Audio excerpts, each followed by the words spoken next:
I said, when we get a message that is organized information.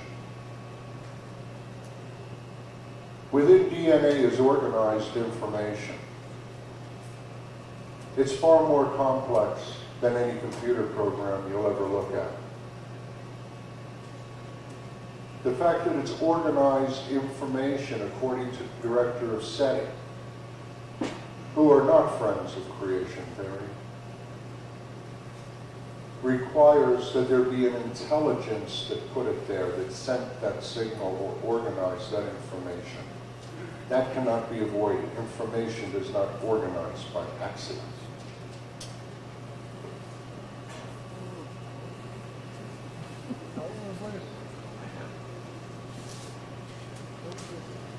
Just to state another question. If this is all there is, I wish I didn't show up. This is all there is after life. But the question I would ask, if you're wrong, what do you think you're going to say to me?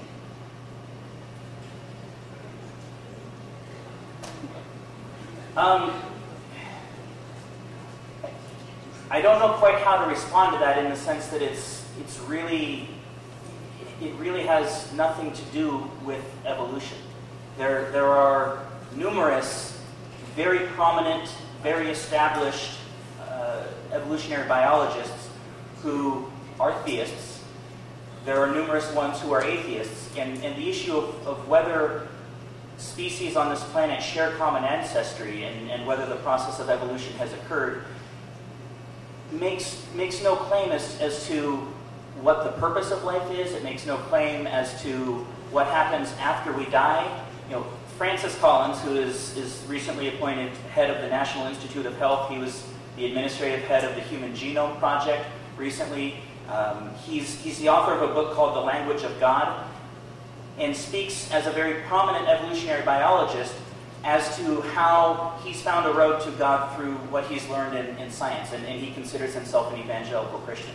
Ken Miller, who was a key witness in the trials in Dover, Pennsylvania a few years back regarding the teaching of intelligent design or evolution in the school district, Ken Miller, who wrote the biology textbook that talked about evolution, is and as far as I know for his whole life has been Catholic, and also speaks very openly and publicly about the meaning and purpose and beauty that he sees in evolution and how that reveals God. And you can find lots and lots of different opinions from other biologists who would talk about how their knowledge of science has led them to an atheistic worldview. I'm not here to talk about whether God exists or not, and I think that's a completely separate issue. It may be that you've decided that evolution contradicts your own religious beliefs and therefore should be rejected. It's either God. If evolution is true, that means God doesn't. That might be your conclusion, but it's clearly not the conclusion of many people across the world. And as far as I can tell from anything that I've ever read specifically about the theory of evolution, it makes absolutely no claim or prediction or assertion as to what will or should happen after we die or what the meaning or purpose of life is. I think those are very meaningful questions, those are very important questions, but they're not addressed at all by evolution, and trying to force those questions upon evolution is about as unfair as trying to force those questions on the germ theory of disease or on Einstein's theory of relativity. It just doesn't apply. The question of where do we go after here, I agree, is not part of this debate. However, the idea that he mentioned the word purpose. If we're dealing with random chance and time, there is no purpose, except one you make up for yourself.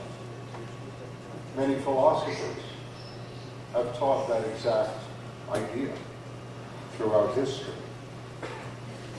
So our opinions of what happens next are going to depend on our a priori position, where we're coming from. And that we are not here to debate this evening. Maybe another time. If someone has a question from specifically for this side over here? Okay. Okay, that's fine. This is for the mathematician. You were saying how wonderful it is that all of creation happened. And kind of like pointed it towards like scientists don't have wonder. I think a lot of scientists, like you were saying, just because we don't have the answers doesn't mean we don't think that it's wonderful or it's miraculous or miracles are possible. But I think a lot of scientists just leave that area open. And we use evidence for what we believe. And what we don't believe, we wait until we do have it. So, you believe in God. I was wondering, can you define evidence and can you use that?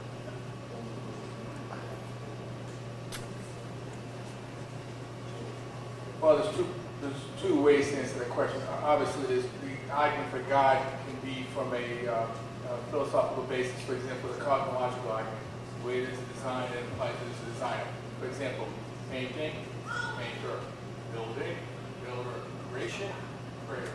That's the cosmological argument. The design argument. There's also the argument from cause and effect. As I mentioned earlier, the fact that we have a universe demands a cause. So that would be a second argument for the existence of God. And again, the ontological argument, I'm not going to get into that. But I'd also go that the Bible doesn't begin with proving God. The Bible says in the beginning God created the heavens and earth. And basically the Bible doesn't demand that you have to prove God. Okay? And it's interesting because let's face it, all of us we believe in something, we have a faith in something. It's almost like we're all ingrained with something about where we are going, why are we here. It's just something we all ask. I think that at some point in time, everyone in this room is going to ask the question, how did I get here? What's my purpose in life? Where am I going? What happens when I die? And those are questions that people have asked, so philosophers and theologians and anybody has asked for millennia. Well, I gave some evidences for the existence of God by the cosmological,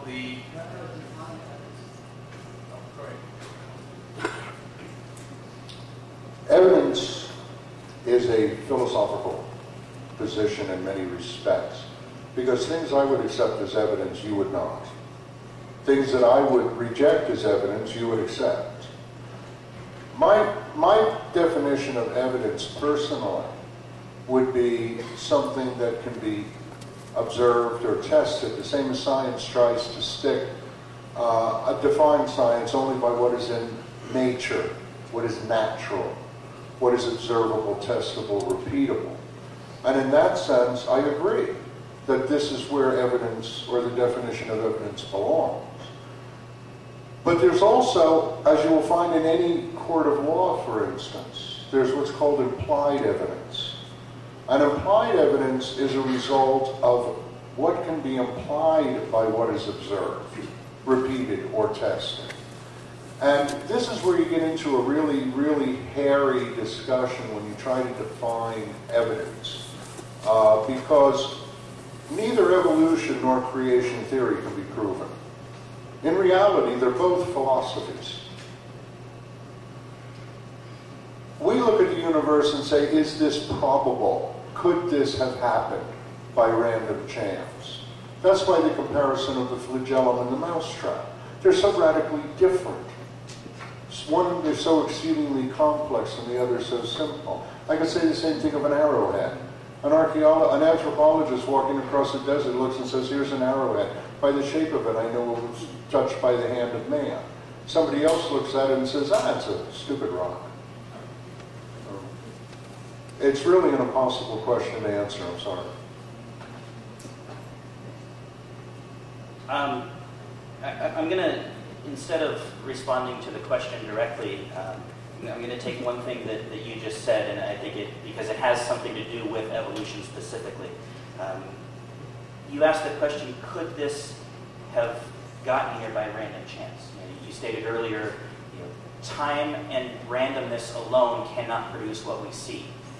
And I just want to repeat the point that We all agree on that. Time and randomness alone are not sufficient to explain the diversity and complexity that we see today. We require something that's non-random. You know, when you throw out probabilities of 10 to the 119th power, you know, probability against what the complexity of what we see arriving by random chance,